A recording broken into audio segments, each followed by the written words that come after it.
Evening everyone.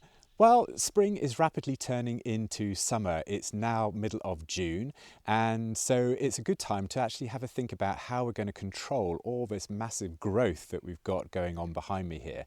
So in this video, I'm just going to talk about how I'm going to sort of start thinking about managing the leaf wall that we're going to have in our catch wires, as well as thinning out some of the growth so that the vine isn't completely overwhelmed in trying to produce so much new growth and stuff that it doesn't put some energy back into the grapes and make them sweet. The thing about grapes is that they will just grow like triffids and produce so much and so many grape clusters that they're fine for birds and animals to pick and spread the seeds around, but they just won't get sweet enough for us when we're trying to make wine. So we're actually going to see if we can actually control the growth so we put all that sunshine energy into producing some really good grapes rather than just masses of fairly average, not sweet enough grapes. So that's the purpose of this video anyway. As you can see from just taking this as an example, there is so much growth happening on this one vine that we're going to find it problematic if all these grapes underneath here that will eventually develop are shielded by these leaves.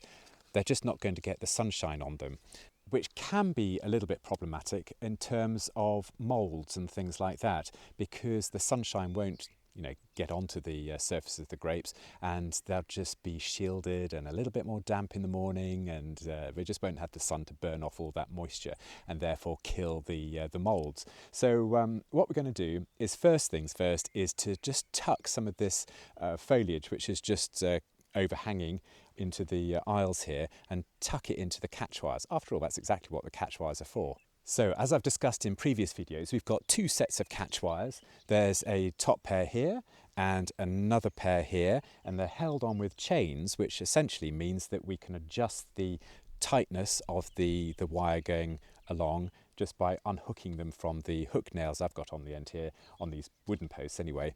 It's a similar sort of arrangement on the metal posts that I've got. They're on S hooks rather than these little these sort of hook nails that I've got here, but essentially it's the same principle. So first things first, we can basically take these wires off, or as I prefer, keeping them on, and just literally just pull them to one side and just see if we can just tuck these.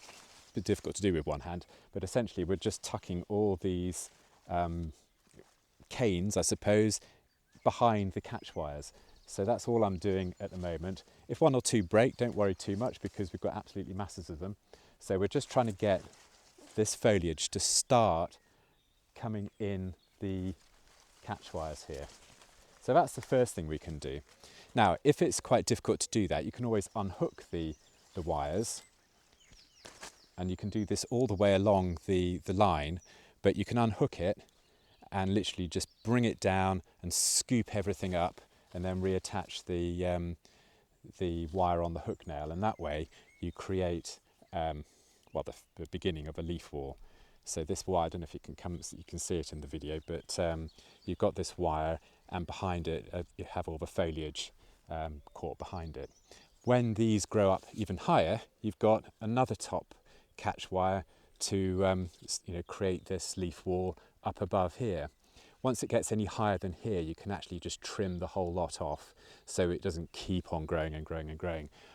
After all, we want some of the growth to go into the grapes to make them sweet, rather than just create so much foliage that the vine is just a bit overwhelmed, really. The next thing we can do is have a look at how much leaf we actually have on these plants. I did get some statistic from another vineyard owner that you only need, I think about, I could get this wrong, so if you know the answer to this, then definitely put it in the comments below. But you only need something about 11 leaves or something. I don't know, this could be rubbish, but about 11 or 12 leaves to produce one bunch of sweet grapes. So you can multiply that up, I suppose, over the total vine to realise how many leaves you might require to get, say, 10 or 15 or 20 bunches of grapes. You might need 200 leaves or whatever to create 20 bunches of grapes. It's a very, very rough and ready rule, but I did hear that from somebody. As you can see on the vine behind me here, we've probably got that number of leaves already, and it's very early in the season. So if we just carry on like this, not only are all these little grape clusters that will develop going to be shielded by the masses of leaves which are hiding them, we're also just going to get far too much green foliage that the vine really requires. So there's two ways we can do this. We can either wait a little bit later on in the season and just get a hedge trimmer and just trim down the aisles all the sort of overhanging leaves and create a sort of hedge essentially. That gets rid of a lot of leaves. Or you can actually start picking the leaves off and just thin them out that way. Now, what I would say, this is basically what we're going to do, is that the most important leaves to pick off are the ones lower down, the ones that are covering those fruit clusters. So you've got the main fruiting line here. Eventually you'll get grapes dangling down underneath here, which makes it a little bit easier to pick. You've got some which are starting to develop here.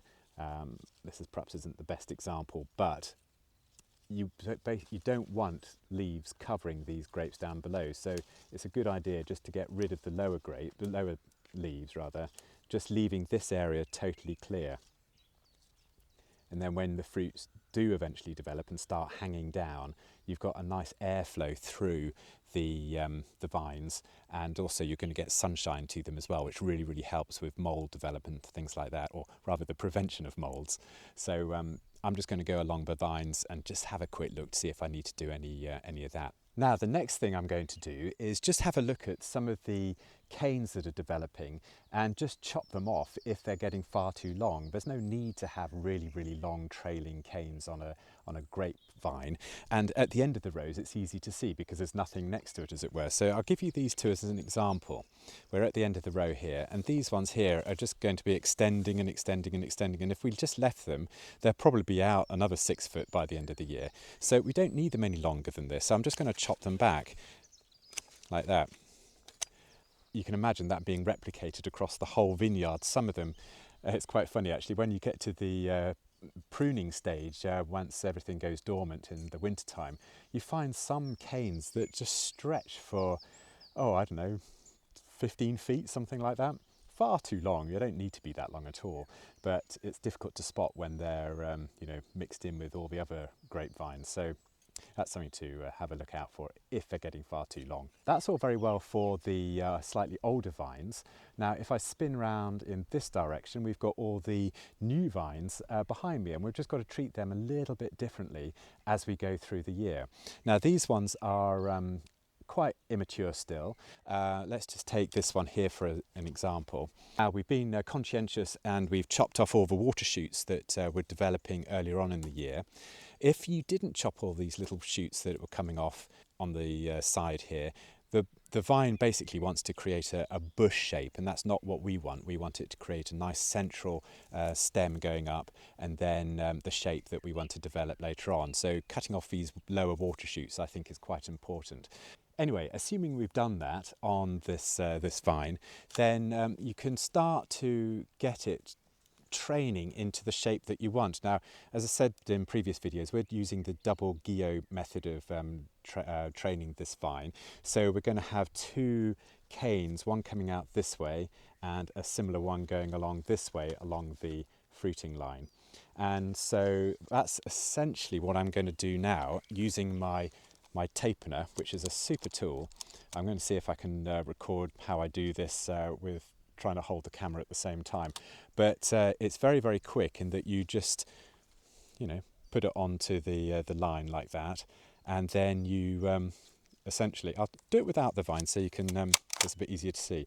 So imagine the vine's going through, you just literally click it, and then you've got a little band with a staple going through it, and you can go up and down the aisle really quickly just using this tool, and you can do so many vines in a short period of time. It's fantastic. So I'm just going to put the camera down and I'll just do this vine just to show you exactly what I'm doing with this one to create the start of the shape that we're looking for. Now, with the newish vines, which I've got behind me here, they're not going to produce anywhere near as much foliage or as growth as the mature ones. It's all down to the roots, really. The immature vines behind me here, their root system just just don't go very deep. That's not that well established. So a lot of the plant's energy is going into creating that root structure. In future years, when it is established, that means that all that energy can go into producing the grapes and also all the foliage as well. So that's why they look very different to these ones behind me, which have just sort of shot up as soon as the sunshine and the rain comes in the spring and summer months. So anyway, I'm just going to do this one here just to show you exactly what I'm doing.